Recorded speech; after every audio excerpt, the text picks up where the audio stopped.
कल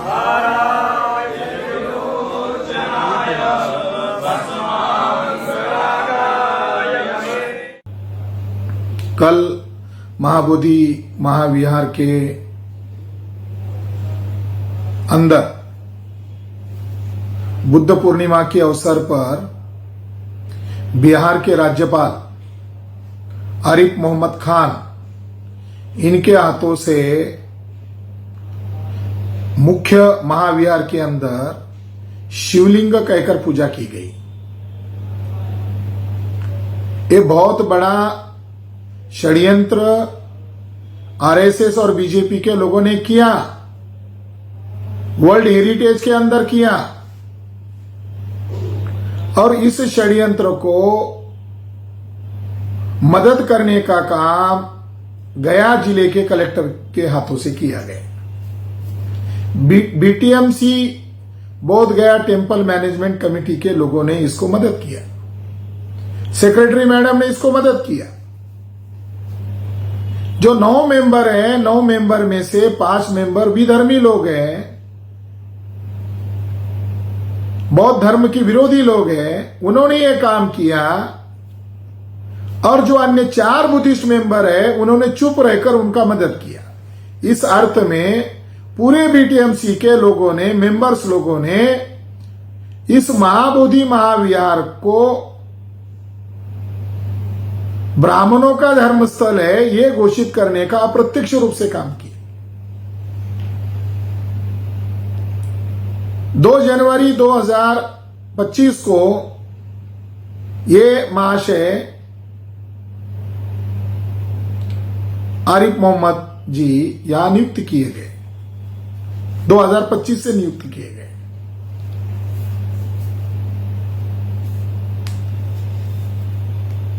दो 2024 में पूर्व के जो गवर्नर थे मिस्टर आर्लेकर, चित्पावन ब्राह्मण गोवा, आरएसएस के वर्कर, वे ये भूल गए कि वो बिहार के राज्यपाल है, गवर्नर है, और भारत के संविधान की शपथ लेकर राष्ट्रपति के द्वारा उनको नियुक्त किया जाता है। और भारत देश संविधान के अनुसार चलता है।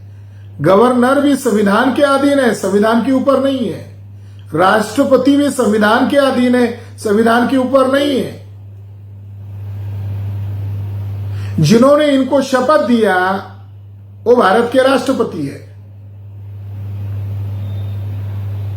आदिवासी समुदाय से हैं,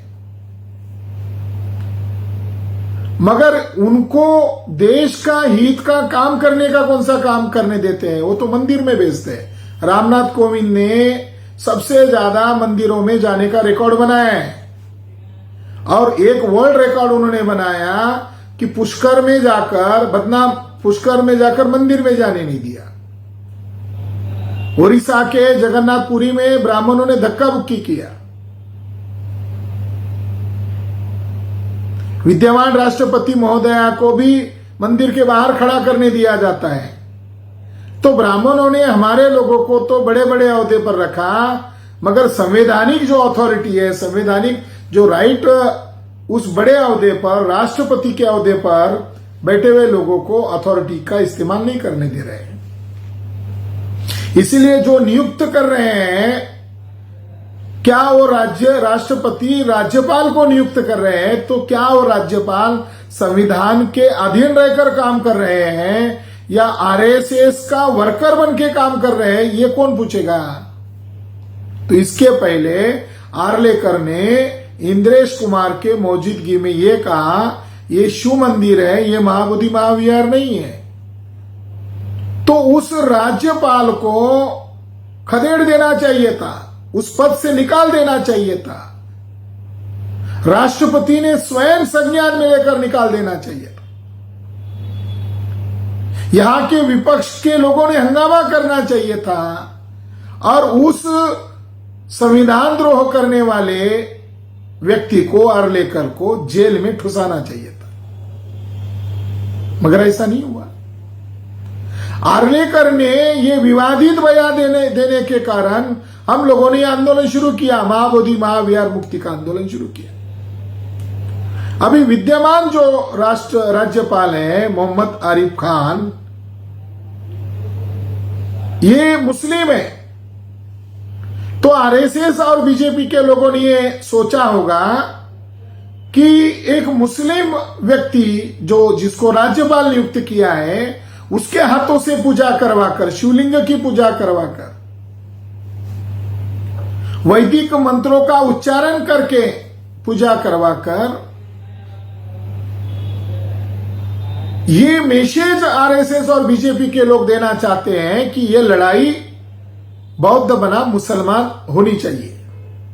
शायद ये मोहन भागवत के दिमाग में चल रहा होगा,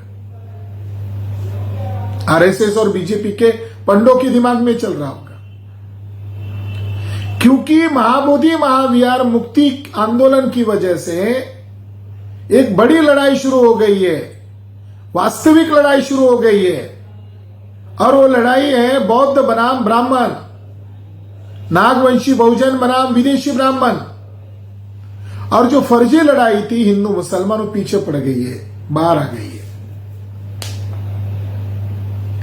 तो ब्राह्मणों के लिए ये लड़ाई महाबोधि महाविहार मुक्ति आंदोलन बड़ा सिरदर्द बना हुआ है कि 84,000 बुद्ध विहार किसने खत्म किए, किसने उनको मंदिरों में तब्दील किया, कहां गए वो सम्राट अशोक के 84,000 बुद्ध विहार। अन्य राजाओं के बुद्ध विहारों की गिनती करेंगे तो करोड़ों में आएंगे, लाखों में आएंगे, मगर केवल एक राजा सम्राट अशोक के 84,000 बुद्ध विहार कहां गए, इसकी चर्चा शुरू हुई तो ब्राह्मणों के लिए बड़ा खतरा महसूस होने लगा।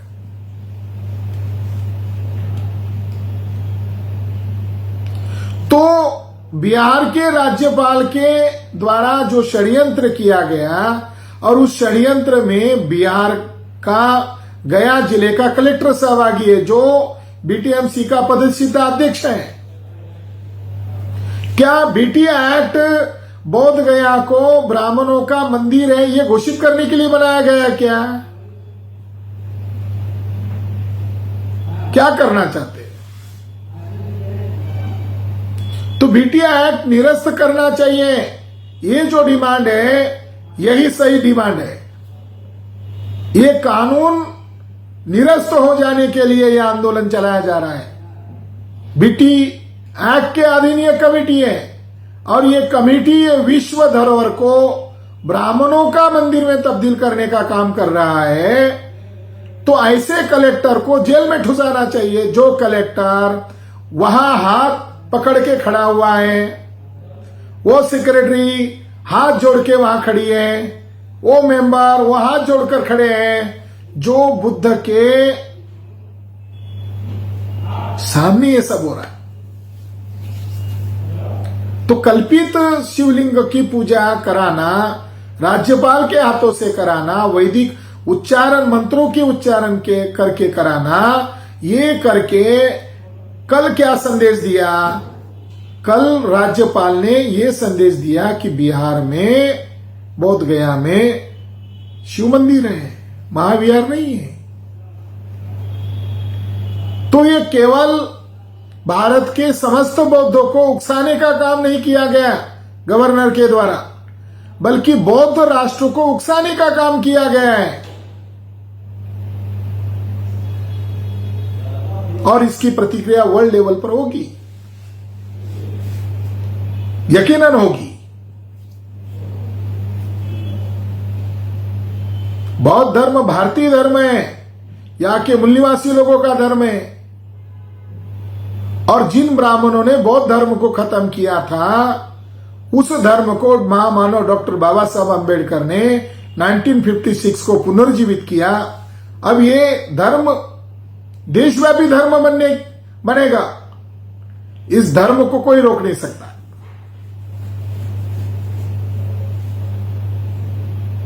आर्लेकर ने इंद्रेश कुमार के सामने बयान दिया ये शिवलिंग है, और वर्तमान बिहार के गवर्नर ने वही किया जो उन्होंने बोला। वो काम दूसरे गवर्नर के हाथों से मोहन भागवत ने कराया। और इस षड्यंत्र में बीटीएमसी के जो चेयरमैन है, अध्यक्ष है, कलेक्टर भी सहभागी है। तो हम इस बात का भर्त्सना करते, इस बात का धिक्कार करते हैं कि उस गवर्नर को गवर्नर पद से तुरंत हटाया जाए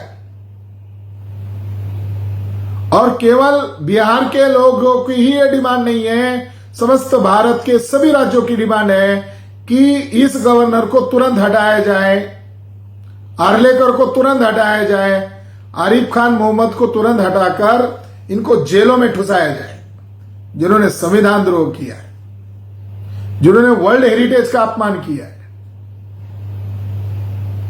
तो आरएसएस के माइंड में यह प्लान होगा ब्राह्मण के कि इसको हिंदू मुसलमान, इसको बौद्ध बनाम मुस्लिम का मामला कर दिया जाए।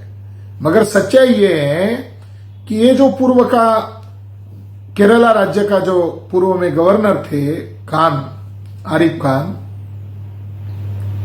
तो इन्होंने बीजेपी की पॉलिसी का खुलकर समर्थन किया। ट्रिपल तलाक के लिए मानो बीजेपी के प्रवक्ता के तौर पर बात करने लगे, गवर्नर पद पर नियुक्त होने के बावजूद। तो मुसलमानों ने घोषित रूप से कहा कि यह मुसलमान ही नहीं है, इसलिए बौद्ध बनाम मुसलमान लड़ाई नहीं हो सकती इस मामले में। बल्कि यह सीखने वाली बात है कि किसी भी कम्युनिटी का आदमी बड़े बड़े ओहदे पर चले जाए, चाहे वो सरन्यायाधीश बनाया जाए, चाहे वो राष्ट्रपति बनाया जाए, चाहे वो गवर्नर बनाया जाए बीजेपी के द्वारा, तो वो अगर संविधान के दायरे में रहकर काम करते हैं तो माना जाएगा ये संविधान के रक्षक लोग हैं। मगर ये संविधान के खिलाफ जाकर एक्टिविटी करते हैं तो इस देश में सभी कम्युनिटी को ये संदेश है, इस देश में संवैधानिक पदों पर अधीन लोगों के हाथों से ब्राह्मणवाद बढ़ाने का काम जो लोग कर रहे हैं वो टूल बनकर काम कर रहे हैं। मगर इसका असली मास्टरमाइंड आरएसएस है, मोहन भागवत है, बीजेपी है। तो इस माध्यम से, इस वीडियो के माध्यम से हम इसका